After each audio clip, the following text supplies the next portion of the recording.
Thiruvananthapuram, the seat of Sri Padmanabha Swami, where Sattvic Vishnu lies eternally in his Anantashayana posture.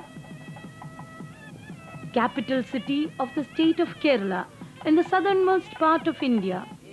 God's own country is what the tourist promotion people call this breathtakingly beautiful piece of land in their money-making advertising campaigns.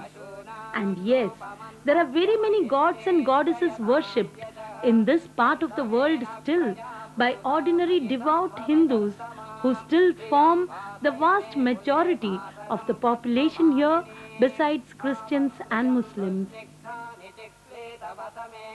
Devi, Shiva and Vishnu are the most common deities. Krishna is a favorite god of the Malayali people, but unlike in North India, one will find fewer temples in Kerala devoted entirely to Ram, Sita and Hanuman. Well, not entirely. That is what we propose to tell you through this video. Despite constant brainwashing by materialists and communists during the last 50 years or more, most Malayali Hindus have managed somehow to keep their religious beliefs and customs intact. Many Malayali homes still observe the age-old custom of reciting in the month of Karkadagam, just preceding the festive Onam season, the entire text of Adhyatma Ramayana, written by the great poet sage of 15th century, Tunjathu Ramanujan Ezhuthachan. Deep in the hearts of Malayalis too is embedded the divine form of Maryada Purushottam, Sri Ramachandra, his devotion to truth, his self-sacrifice and dedication to the good of his subjects. And wherever there is Rama, Sita too would be by his side, with Hanumanji at his lotus feet. As Swami Vivekananda once put it, Sita is a name in India for everything that is good, pure and holy. Everything that in woman we call woman. As for Hanuman, he is the ultimate devotee in the Indian subconscious, imprinted even in the ensign of Arjuna, the great warrior. Where can the gods and goddesses in heaven be without their true devotees on earth, praying to them, taking their names and singing their praises constantly, looking up and continuously evolving themselves into higher levels of being?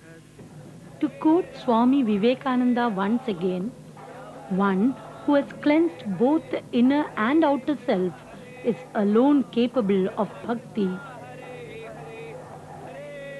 See how the command of Ramachandra made Hanuman cross the ocean. He had no care for life or death. He was a perfect master of his senses and wonderfully sagacious. On the one hand, Hanuman represents the ideal of service, and on the other, he represents leonine courage, striking the whole world with awe. The subject of our documentary here is one such Hanuman-like Mahatma whose very being pulsates every minute with nothing but his love and devotion for Sita and Rama. Once we have the good fortune to behold this Swami, even the spiritually blind among us can see and perceive that love despite our Maic veils.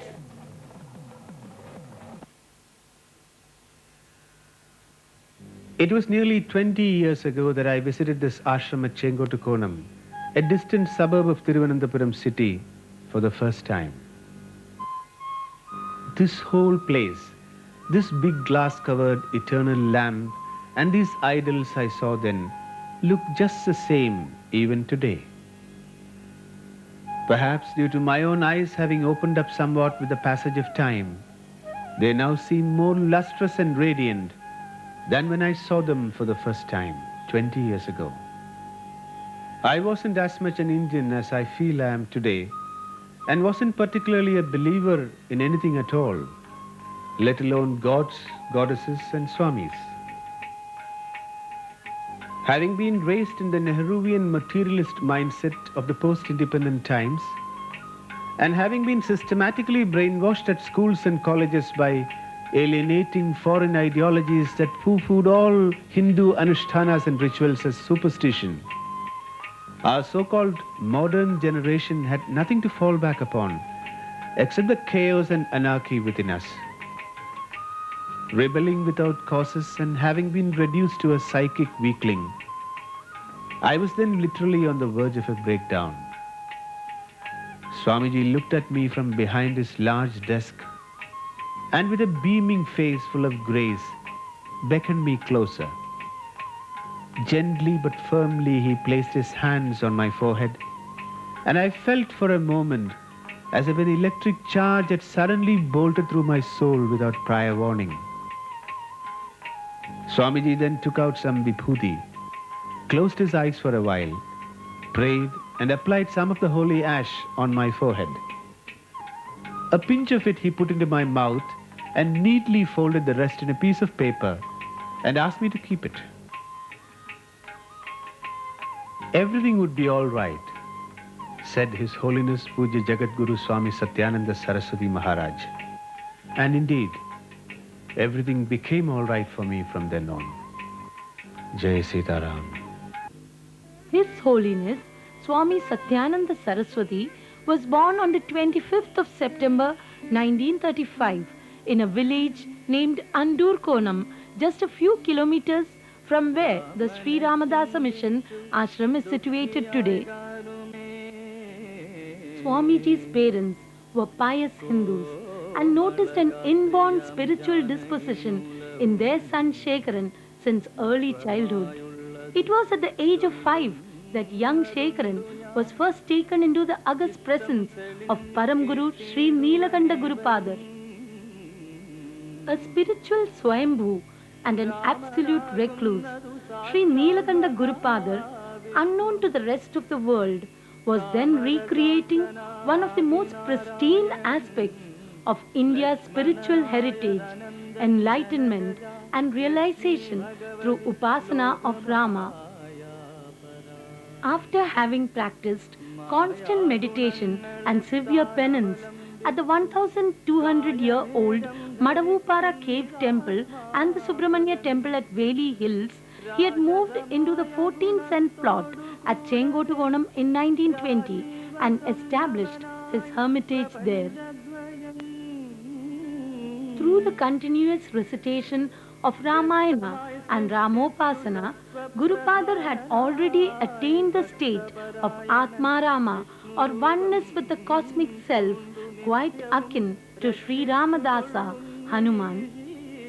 Though uneducated in the Western sense of the term, Gurupadar was well versed in Indian Vedas and Upanishads. Legends and miracles associated with this confirmed Siddha and Trikalagyani are still current among the older people in the ashram vicinity and nearby villages. On July 4th, 1962, Gurupadar transformed his hermitage, until then known as Swamiyar Matham, and gave it a new name, Sri Ramadasa Matham.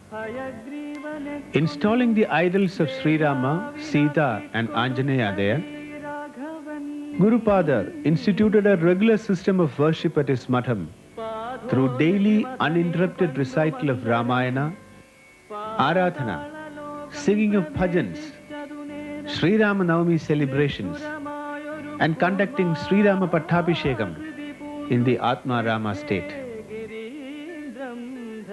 On the 26th of May 1965, on the holy day of Uttarayana Shuklapaksha Ekadashi, Paramaguru Sri Nilakanda Gurupadar willfully gave up his mortal body and attained Nirvikalpa Samadhi.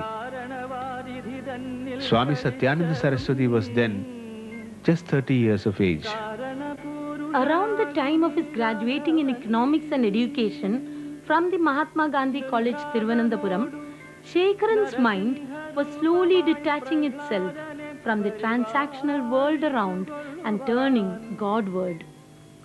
Spending time at the Panimula Devi temple in contemplation was what he liked to do most.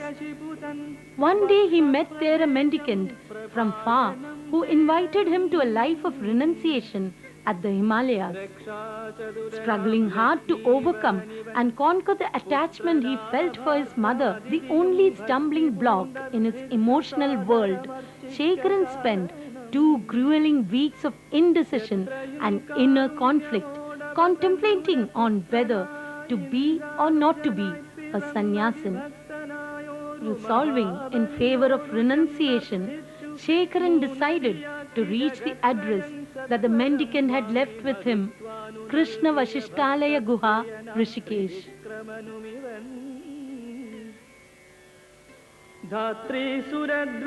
Just a few hours before his expected departure to Himalayas, a messenger from Gurupada appeared from nowhere and delivered the message that Shekaran must report at the Swamiyar Matham early next morning without fail.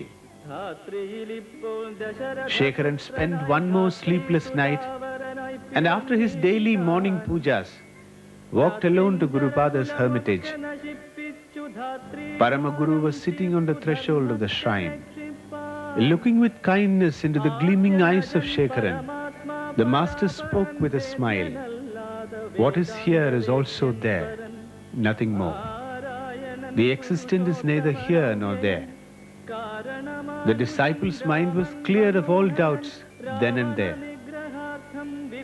Giving up his plans to go to the Himalayas, the young initiate decided to sit permanently at the lotus feet of his master, Paramaguru Sri Nilakanda Gurupada. That was way back in 1962. The next 3 years with his Guru was full of strenuous activities for the disciple.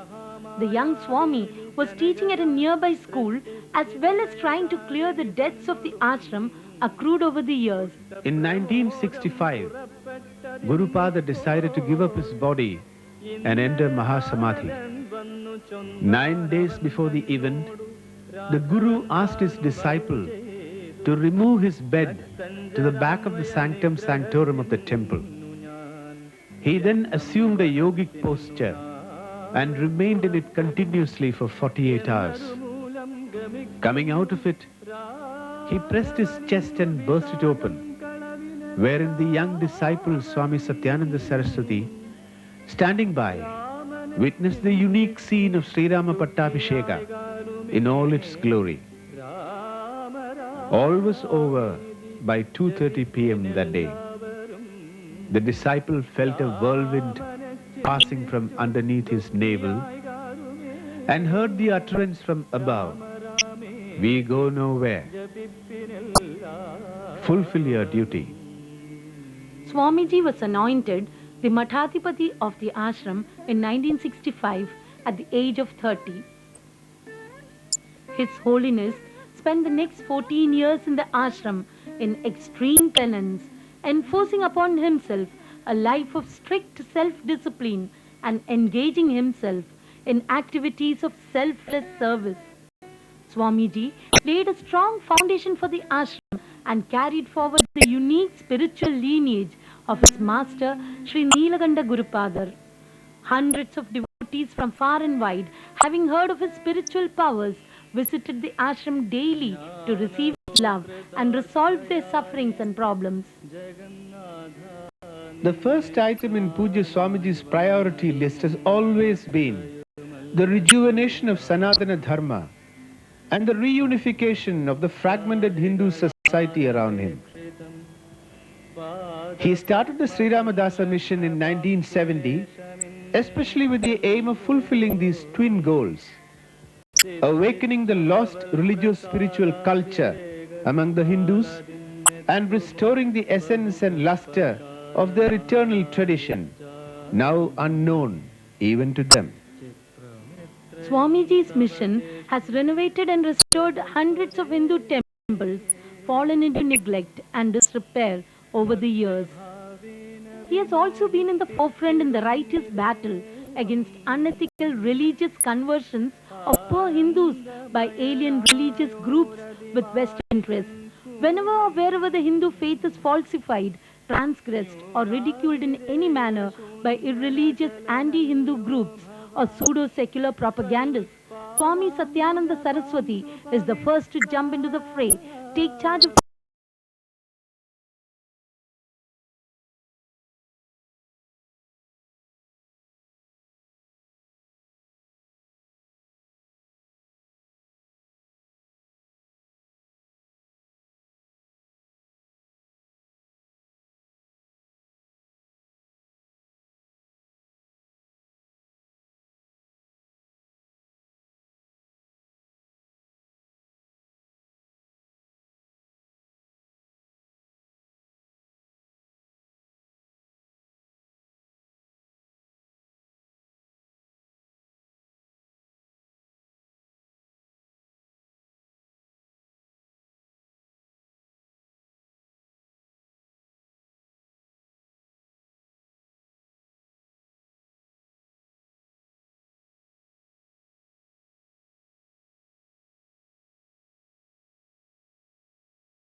shattered.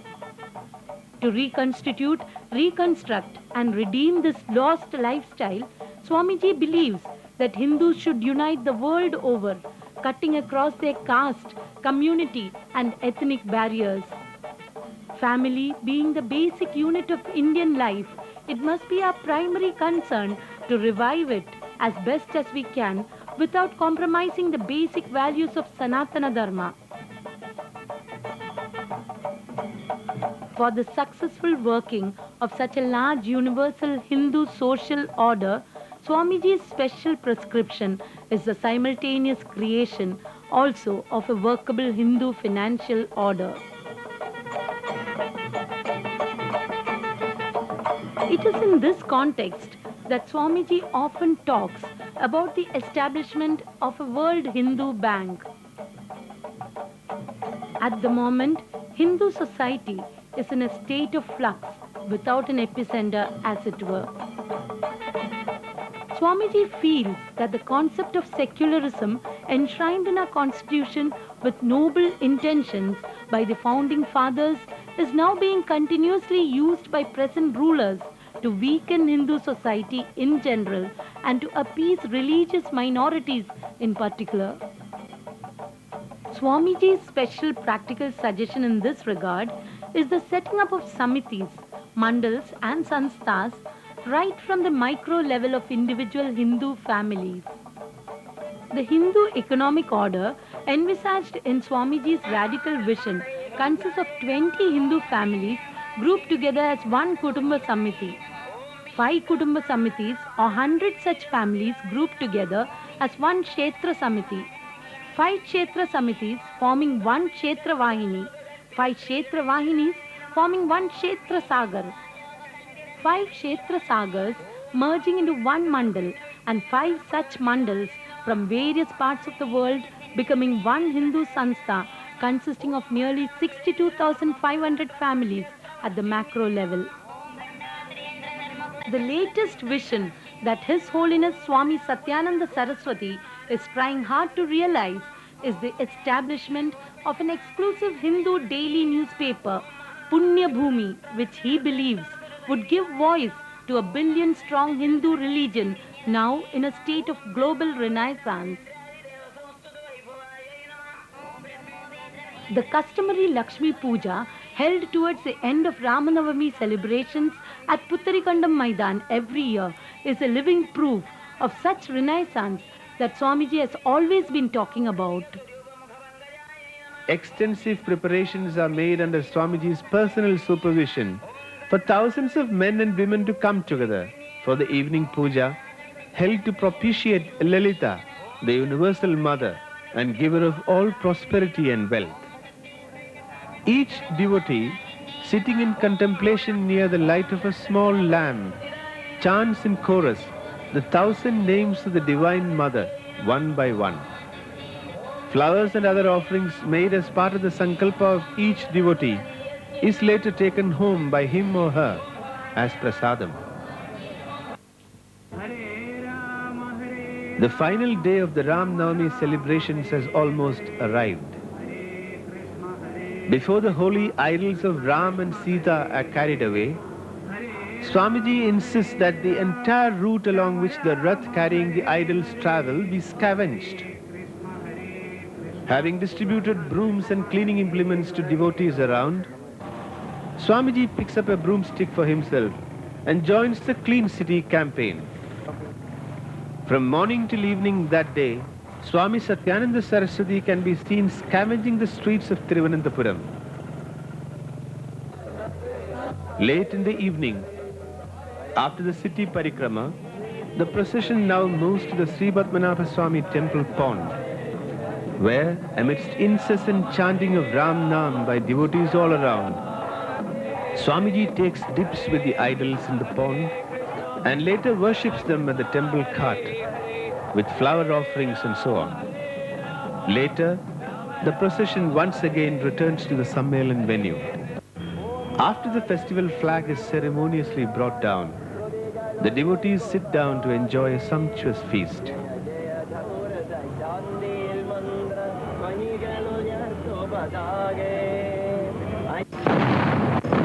final day has now arrived. Devotees dressed as Ram, Sita, Lakshman, Bharat, Hanuman, Vasishtha, etc. now sit in the decorated rath, carrying the idols and Ram Padukas. On its way to the ashram at Chengotukonam, touching receptions are offered by people for the Ram Paduka Gosha Yatra at many points along the route. The real Hanuman has already reached its destination. As the deities approach his abode, Swamiji runs out to receive them.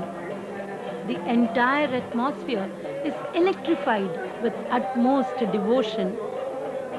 Devotees literally carry Swamiji on a raised platform many times around the ashram temples. At such times, Swamiji seems to be in a trance-like state, having reached the high point of bhakti personified by the great Hanumanji himself. Swami Vivekananda, while speaking about such intense bhakti, has written, "Suppose a man cultivating that type of devotion to God which Hanuman represents, the more intense the attitude becomes, the more will the pose and the demeanor of that aspirant, nay, even his physical configuration, be cast in that mold. Taking up any such emotional attitude, the worshipper becomes gradually shaped into the very form of his ideal. The ultimate stage of any such sentiment is called Bhava Samadhi." The esoteric significance of Sri Rama Pattabhishekam, performed by Swamiji every year as a fitting finale to the Ram Navami celebrations, defies all logical and intellectual explanation. It is something that has to be seen and experienced firsthand. The Abhishekam, or bathing with holy water, is performed at 3 a.m. in the morning. Swamiji sits cross-legged inside the shrine in front of the idol, leaning on it. He then performs Abhisheka on his chest, being in oneness with the universal being. He is here closely following the practice of his Guru. Each movement made by Swamiji synchronizes perfectly with the narration of events in the holy text of Ramayana. At the point signifying the arrival of Sri Rama at Nandigrama, Swamiji enters the mandapam. Sri Rama's journey then to Alakapuri to pay obeisance to sage Vasishtha coincides with Swamiji's puja at Gurupada's shrine.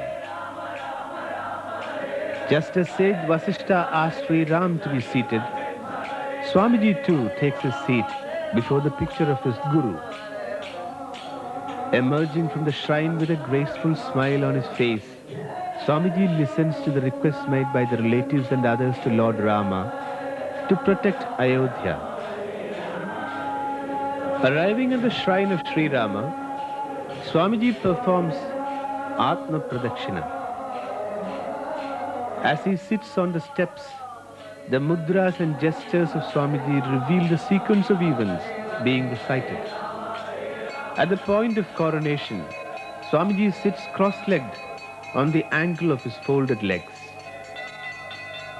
He then puts on the specially prepared white garland made of fresh jasmine flowers around his neck. When the Pattabhishekam portion is recited, Swamiji performs Abhisheka on himself. Having reached the Atma Rama state, Swamiji's appearance now undergoes a great transformation. What the onlooker sees then is the royal splendor and dignity of Lord Rama himself. It is one of the rarest of rare moments, the imperishable, invaluable and most auspicious moment of Abhisheka. After Abhisheka, taking the camphor lamp in his left palm, Swamiji showers flowers on himself as the lines describing the Pushpa Vrishti of the celestial beings are read out. As the reader comes to the portion of Sita Devi offering Sri Hanuman the priceless necklace, a sudden change of expression comes over Swamiji. We now see before us Lord Anjaneya himself.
As the thronging devotees visualize the scene of Hanuman bidding farewell to the Lord to go to Himalayas for tapas, the Abhisheka is complete.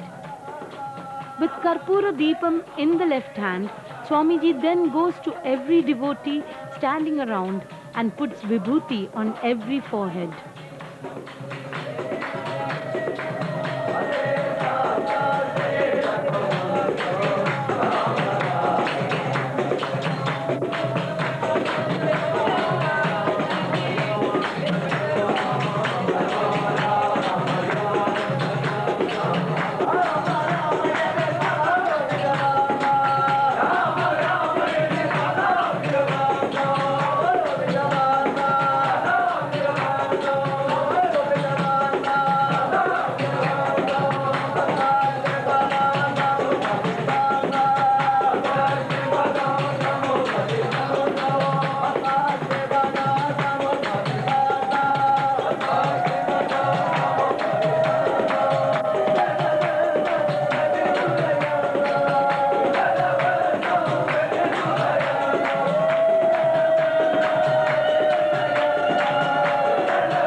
Returning to the steps once again, Swamiji sits distributing the sweet payasam offering that symbolizes distribution of gifts by Sri Ramachandra after his Pattabhishekam.